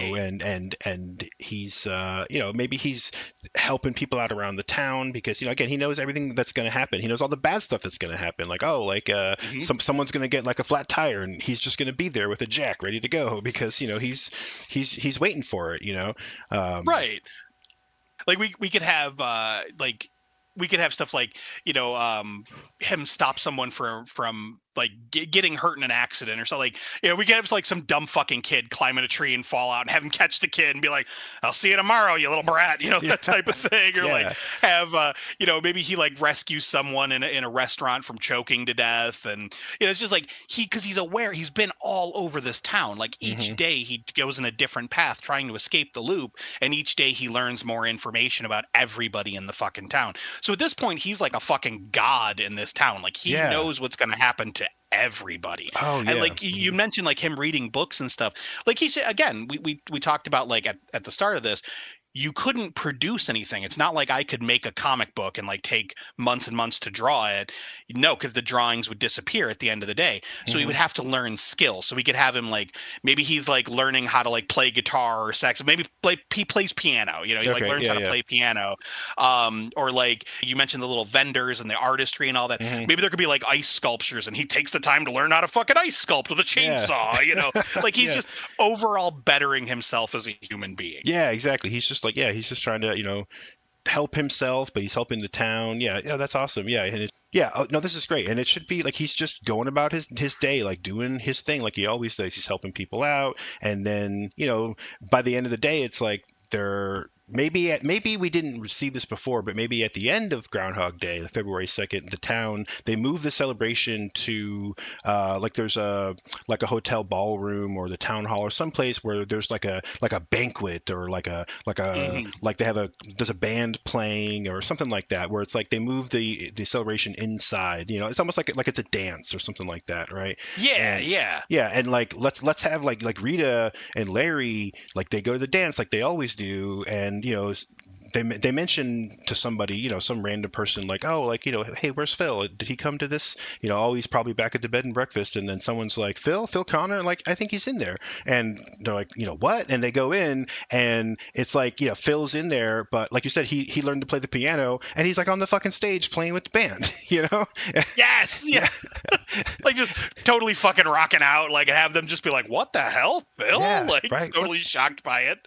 Yeah, that'd be awesome, right? And then Phil and Larry are both just like, what the hell? And and Phil sees Rita come in, and he like perks up, like, oh, like, yeah, she's here. And when the song's over, he gets off stage, he comes over to talk to her, but it's like he's trying to move through the crowd, but it's like everyone he sees is somebody who's like, oh, Phil, I wanted to thank you for giving the Heimlich maneuver to my husband at the restaurant yesterday or this morning, or like, oh, I Or wanted for to like fixing my flat tire. yeah, exactly. It's like, or or the lady who like quote unquote taught him piano. She's like, I can't believe he learned to play like that in one day. Like he's my best student. Like Yes. and maybe I don't know. There's like some young couple, and he's like, here kids, here's like a honeymoon trip on me, and they're like, oh my God, Phil Connor, like you're so amazing. It's like we don't even know who these people are, but like clearly he does. Right. And Rita's just like, I thought you only spent one day a year in this town. He's like, I like this town. Just kind of. Somehow he knows everybody, and it's like, and of course, now Rita, she's gonna like, now she's intrigued, and of course, but now it's like a more natural thing. Like he's not trying to seduce her or convince her that he's great this time, but it's like she's starting to look at him like, like maybe I didn't like really look at you before, Phil. Like maybe I never really, in her head, not like to his face, obviously, but she's like, right. Like maybe there's more to this, prima donna Phil than I thought there was. Like look at all these people who love him, and exactly. And maybe she now this time it's like her choice, and she wants to spend time with him. Like, let me find out more about this guy, and maybe they're like strolling around town. Well, I mean, let's be honest here. Like that right there, like what you just said. That's what every fucking young man has to learn at some point. You're not trying to impress women by getting everything you know, or getting everything to know about them and just regurgitating it back at them. You impress them by being yourself and being a better person. And that's what he did. He first tried and failed miserably to be all coercive and be like, okay, if I just find out what her favorite things are, I'm going to gaslight her into thinking I love all those things. No, instead he took the time to be like, you know what? I'm going to work on me. Yeah, exactly. I'm going to be a better guy. And that's how he fucking won her over. So let that be a lesson to you, youngins, if you're listening. That's awesome. Yeah, I'm glad you pointed that out. That's awesome. Yeah, that's perfect. I was just thinking it was more like he wasn't trying so hard, but I like that. Like, it's like, yeah, she notices that he like cares about himself, and not in that prima donna celebrity kind of way where he only thinks about himself, but she sees that, like there's more to him. He's a deeper person, and he cares about other people. And and maybe they just they go on like maybe they leave the party and they go on like a walk and they're talking, and Phil this time he's telling her how he feels, he's telling her the truth, but to her it's like coming as this surprise, like, oh my God, this guy that I just met, and he like he's so amazing and so charismatic. But to Phil it's like, I've known you for years, or however long he's been stuck in this loop, and he's just come to this acceptance that this is what it is. And I don't think he's trying to end the time loop anymore, like when he was trying to kill himself or kill the groundhog. He's just accepted who he is and what his lot in life is. He's accepted this curse or whatever it is that's got him stuck in the time loop, but he just wants to spend time with Rita, just like he came to genuinely appreciate the people in the town because he spent so much time with them. And I don't know, maybe we have some, I can't do dialogue, but maybe there's some romantic moment we kind of culminate the night with. Well, we mentioned earlier that that he took the time to like learn to ice sculpt and all that, like, again, bettering himself. We should have, like, while they're out talking, because we've seen them going on these little dates over and over again throughout the movie. We should have him like doing like a quick sculpture of her. And have her be kind of shocked, like, how the hell did you do that? And have him mention something like, I know every inch of your face, like, just basically like it's burned, something like that, something kind of sweet and saccharine. I love it. No, that's perfect. Yeah. That's the perfect way to end it. Yeah, I love that. Right, to end the day. Right, perfect way to end the day. And then we, just like before, we smash cut to 6 a.m. and I got you, babe, again. And we see him wake up in bed again. And he just like stares at the ceiling for a second, like probably thinking like, well, here we go again. But instead, Rita's hand like reaches over him and like turns the alarm clock off. Yes. Like, oh, it's too early for that, and then he's just like, what? Like, of course he'd be shocked, Right. He's gonna, like, we could even have him like grab at her and be like pinch her or something. And be like, ow. I'm like, oh my gosh, like, you're here. Why are you here? And have her be like, you told me to stay. And he's like, I told you to stay and you stayed. What the like, have him like totally panic, like jump out of bed like fucking Ebenezer Scrooge, like run to the window like, child, what day is it? That type of thing. Yeah. Like throw back the curtain, and instead of seeing all the townsfolk gathering and heading towards Gobbler's Knob, like he could see like the freshly fallen snow from the Yeah. blizzard, and Yeah. just be like, it's a new day. Like, holy crap, it didn't loop. Yeah. Oh, that's awesome. Yeah, I love that. Perfect. It's that beautiful snow. Like, sometimes, snow and living in a snowy climate can be, such a pain in the ass. I know because Mm-hmm. that's partially why I moved away, but it's really beautiful when it's that fresh snow and it's like he sees the town in this new light. And then, of course, he turns around and Rita's still there. And he's like, oh, like, I can't believe you're still here, and maybe she can be like, oh, like, you have so much energy all of a sudden, like you were so, tired yesterday, or like, oh, you fell right asleep or something, and Right. he's got to say something like, oh, it was such a long day, yeah. No, I love Wait, that. I go ahead. I would say he should be excited because it's finally our birthday. No, I'm sorry. Yeah, exactly. Exactly. February It's February 3rd. 3rd. Woo! Yeah, no, I think that's perfect. I think that's where we end it. Like it's like it was like this whirlwind romance for her, but for him it was like the culmination of like what, like a millennia. I mean, who knows how long he was trapped in that time loop. Like that's The perfect. only, yeah, like I mean, like we don't know how long he was. We know that he's been stuck for a long enough time to learn how to masterfully play piano, ice sculpt, memorize a shitload about every single person at the time. So he could have been there for years, for all we know. Oh, yeah, yeah, exactly. I mean, years and years for sure. At minimum, right? Just for the piano playing alone, that skill, that's hard enough. Yeah, this is Right. perfect. Maybe he really did like learn French to read all that French poetry. That would take a long time too. So yeah, no, that's Right. perfect. I think there you go. Right. So there you go. So if we were to do So Groundhog Day 2, I think that's a pretty good way to do it. yeah, no, they live happily ever after. We never really have happily ever after endings in our stories. I know we tell too many horror stories where we just like eviscerate people and like maybe one person survives, maybe. Yeah. Right. Like if we were writing like the original Groundhog Day, it would have been a horror movie.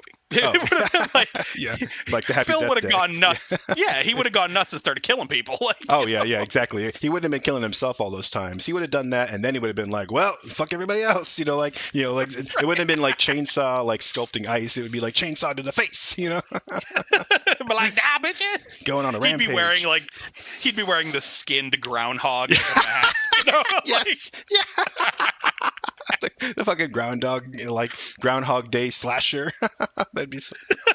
Oh man, but Oh, Mike, I know we're on a time crunch to wrap this up because you got to run. So I appreciate you, yeah. taking the time to step through this with me. I love doing, these improve episodes.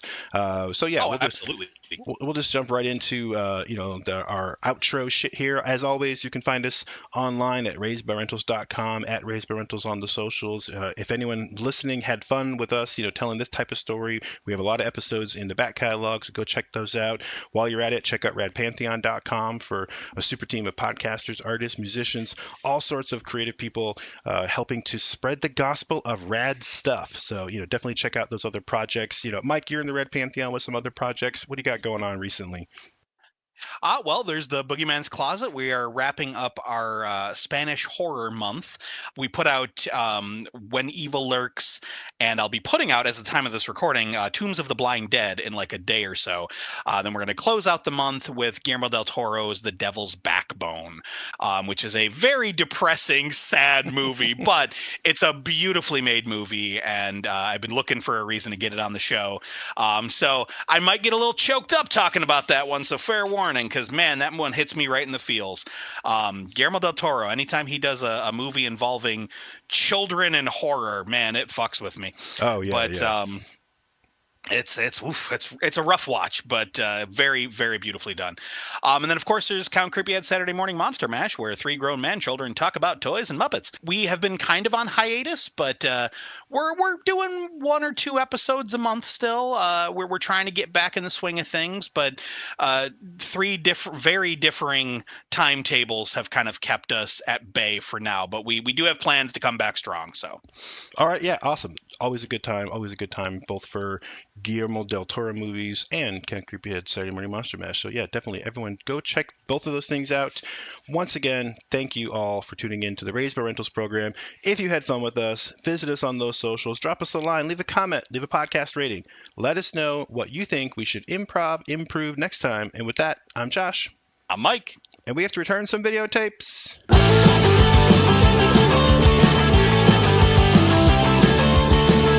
Raised by Rentals is a member of the Rad Pantheon Network. Visit radpantheon.com to support rad stuff. The theme music is Forbidden Fruit by Velvet Bethany. You can purchase music and learn more at velvetbethany.com.